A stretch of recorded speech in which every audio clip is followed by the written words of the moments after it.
नमस्कार, आप देख रहे हैं समाचार लाइव और आज के प्रमुख समाचारों के साथ मैं हूं विश्वजीत झा। बुलेटिन की शुरुआत करने से पहले इस वक्त की हेडलाइंस। चंपारण में गरजे केंद्रीय गृह मंत्री अमित शाह। पूर्वी और पश्चिम चंपारण में जनसभा को किए संबोधित। लालू, तेजस्वी और राहुल गांधी पर जमकर साधा निशाना। पीएम मोदी ने बिहार की महिलाओं से किया संवाद। मेरा बूथ सबसे मजबूत कार्यक्रम के तहत हुआ डिजिटल संवाद।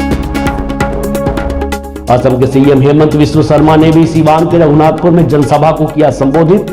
महागठबंधन और शाहबुद्दीन परिवार पर जमकर बोला हमला।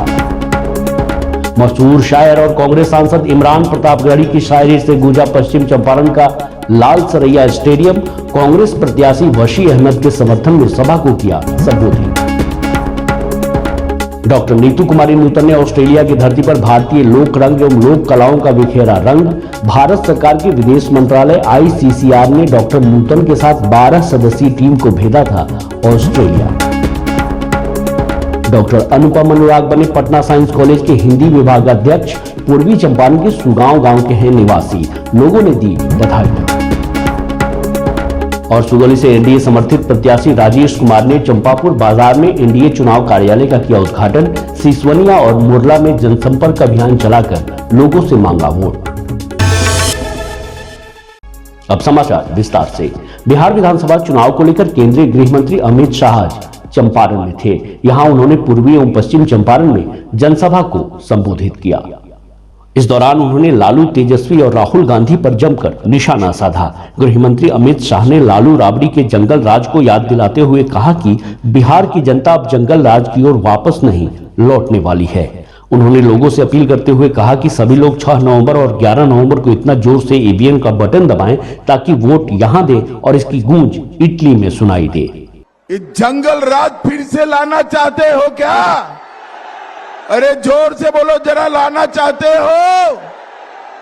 भाइयों बहनों, लालू जी का ही जंगल राज, राबड़ी देवी का ही जंगल राज, कपड़े बदलकर, चेहरे बदलकर, भेष बदलकर फिर से आने वाला। प्रधानमंत्री नरेंद्र मोदी ने बिहार की महिलाओं से डिजिटल संवाद किया। मेरा बूथ सबसे मजबूत कार्यक्रम के तहत पीएम मोदी ने डिजिटल संवाद किया। आपको बता दें कि बिहार विधानसभा चुनाव 2025 के पहले चरण के लिए 6 नवंबर को वोट डाले जाएंगे। पहले चरण के लिए मंगलवार शाम चुनाव प्रचार अभियान थम जाएगा। 6 नवंबर को बिहार विधानसभा के पहले चरण का मतदान होगा। पहले चरण के प्रचार का आज आखिरी दिन है। चुनाव प्रचार का आखिरी दिन होने के कारण तमाम पार्टी के नेता वोटरों को अपने पक्ष में मतदान करने की अपील कर रहे हैं। इसी क्रम में असम के मुख्यमंत्री हेमंत बिस्व शर्मा ने भी सीवान के रघुनाथपुर में जनसभा को संबोधित किया। इस दौरान हेमंत बिस्व शर्मा ने महागठबंधन और शाहबुद्दीन परिवार पर जमकर हमला बोला। सुनिए। हमारा असम में अभी अभी हमने मोदी जी किए थे। हमारा असम में बिहू का डांस होते हैं। बिहू का डांस में हम लोगों ने मोदी जी का सामने गिनीज वर्ल्ड रिकॉर्ड बनाया।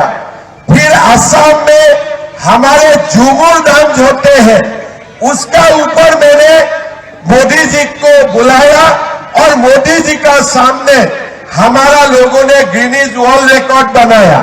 लेकिन हमारे रघुनाथपुर में शाहबुद्दीन और उनका परिवार में मर्डर करने में गिनीज वर्ल्ड रिकॉर्ड बना के रखा है। जब शुरुआत में राम मंदिर का आंदोलन शुरू हुए थे, लोगों को लगते थे कि लालू यादव है, मुलायम है, कैसे राम मंदिर बनेगा, बाबर ही चलते रहेगा।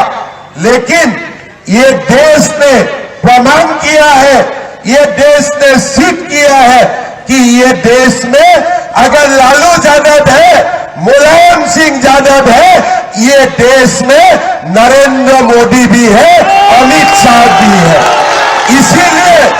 इसीलिए अब अयोध्या में बाबर का हालत देखो।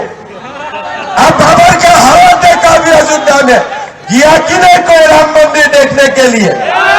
अभी बाबर दिखाई देते हैं, बाबर दिखाई देता है।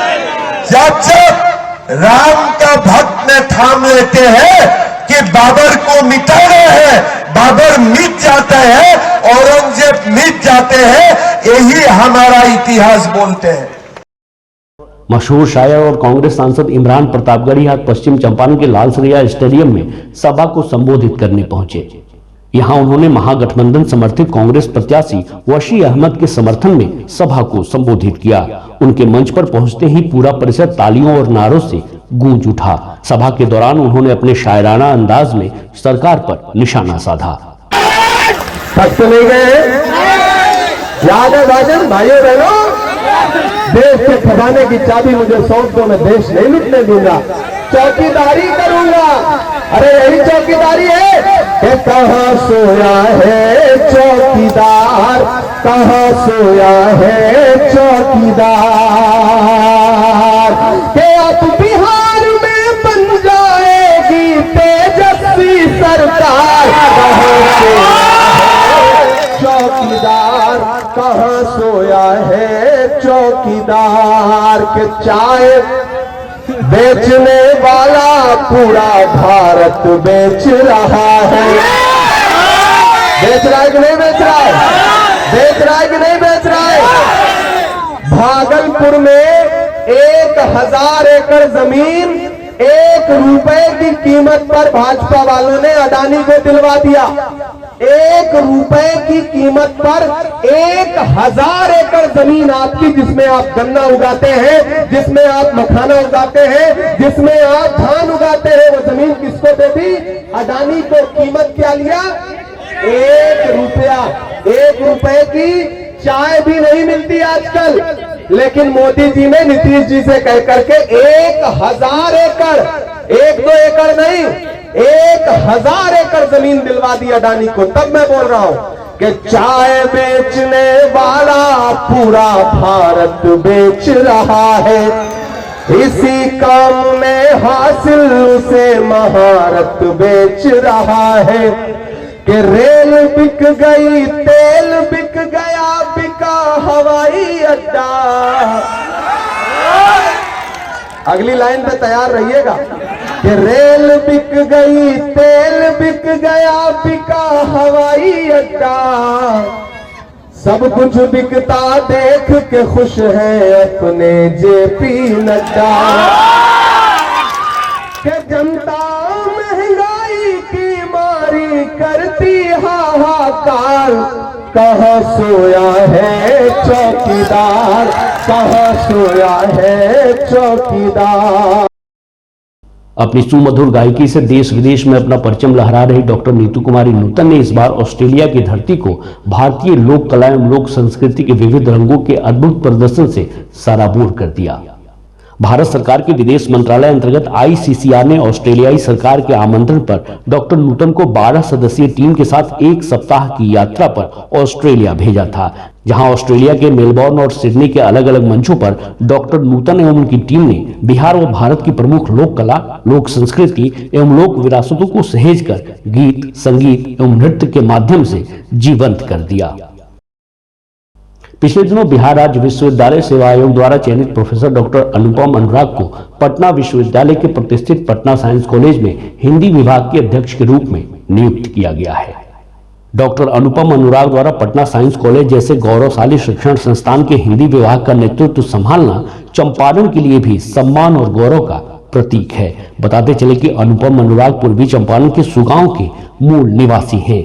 वे भोजपुरी के प्रख्यात कवि अश्विनी कुमार आंसू के पौत्र हैं। डॉक्टर अनुपम अनुराग ने दिल्ली विश्वविद्यालय से उच्च शिक्षा प्राप्त की है। जानकारी साझा करते हुए उनके बड़े भाई प्रतिष्ठित पत्रकार अभिनव अभिषेक ने बताया कि डॉक्टर अनुपम अनुराग की इस उपलब्धि से उनके गांव सहित पूरे चंपारण में हर्ष का माहौल है। यह चंपारण के शैक्षणिक और सांस्कृतिक प्रतिष्ठा को नई ऊंचाई प्रदान करेगा, साथ ही विद्यार्थियों को प्रेरित भी करेगा। जैसे जैसे मतदान की तारीख करीब आ रही है, वैसे वैसे सभी प्रत्याशी अपने क्षेत्रों में पूरा जोर लगा रहे हैं। पूर्वी चंपारण के सुगौली विधानसभा सीट से एनडीए समर्थित उम्मीदवार राजेश कुमार ने क्षेत्र के चंपापुर बाजार में चुनाव कार्यालय का उद्घाटन किया और सिसवनिया और मुरला में जनसंपर्क अभियान चलाकर लोगों से वोट मांगा। इस दौरान उनके साथ एनडीए कार्यकर्ता मौजूद थे। उन्होंने कहा कि चुनावी कार्यालय से सुचारू रूप से कार्यक्रम संचालित होंगे तथा संगठन की शक्ति, कार्यकर्ताओं की प्रतिबद्धता और जन आकांक्षाओं को नई दिशा मिलेगी।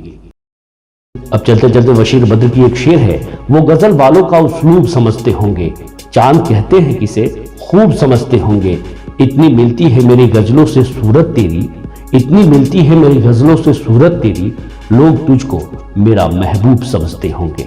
इस बुलेटिन में मेरे साथ बस इतना ही। ताजा तरीन खबरों के लिए आप समाचार लाइव को यूट्यूब पर सब्सक्राइब कर बेल आइकन दबाएं और फेसबुक पर फॉलो करें। इसके साथ साथ आप इंस्टाग्राम और ट्विटर पर भी सब्सक्राइब, लाइक, फॉलो और शेयर जरूर कीजिए। नमस्कार।